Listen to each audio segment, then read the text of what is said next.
In the scorching desert sands, a young boy's fate was forever sealed with a single utterance: "Get rid of him." These chilling words, spoken by Sarah, the wife of Abraham, set in motion a chain of events that would shape the destiny of Ishmael, the son of the promise, and forever alter the course of human history. From abandonment to redemption, Ishmael's story is a powerful testament to the resilience of the human spirit and the boundless mercy of the divine.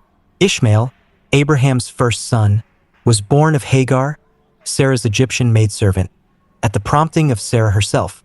Ishmael was a child of favor. Then, but like many of us, his life took an unexpected turn.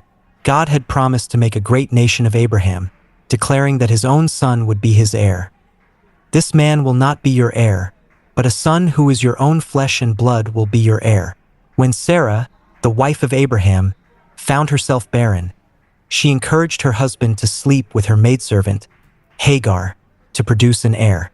This was a pagan custom of the tribes around them, but it was not God's way. Abraham was 86 years old, 11 years after his arrival in Canaan, when Ishmael was born of that union. In Hebrew, the name Ishmael means God hears, or God will hear.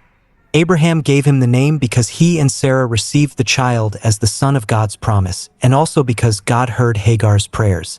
But 13 years later, Sarah gave birth, through a miracle of God, to Isaac.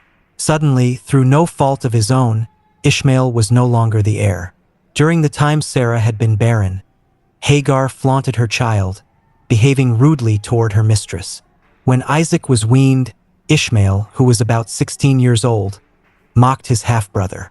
Angered, Sarah dealt harshly with Hagar. She was determined that Ishmael would not be heir with her son Isaac.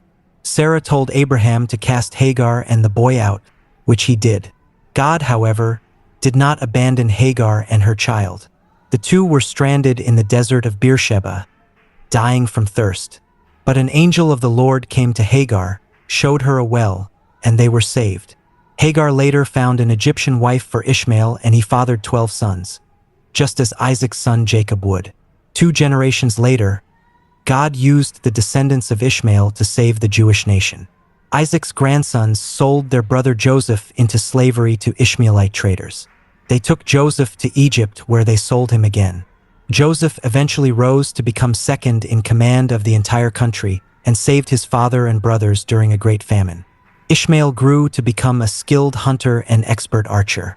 As promised, the Lord made Ishmael fruitful. He fathered 12 princes who formed the nomadic Arab nations. At Abraham's death, Ishmael helped his brother Isaac bury his father. Genesis 25 verse 9. Ishmael lived to be 137 years old. Ishmael did his part to help fulfill God's promise to prosper him. He realized the importance of family and had 12 sons. Their warrior tribes eventually inhabited most of the countries in the Middle East. Our circumstances in life can change quickly, and sometimes for the worse. That is when we should draw near to God and seek His wisdom and strength. We may be tempted to become bitter when bad things happen, but that never helps. Only by following God's direction can we get through those valley experiences.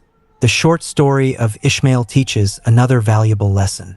It is counterproductive to make human attempts to implement the promises of God.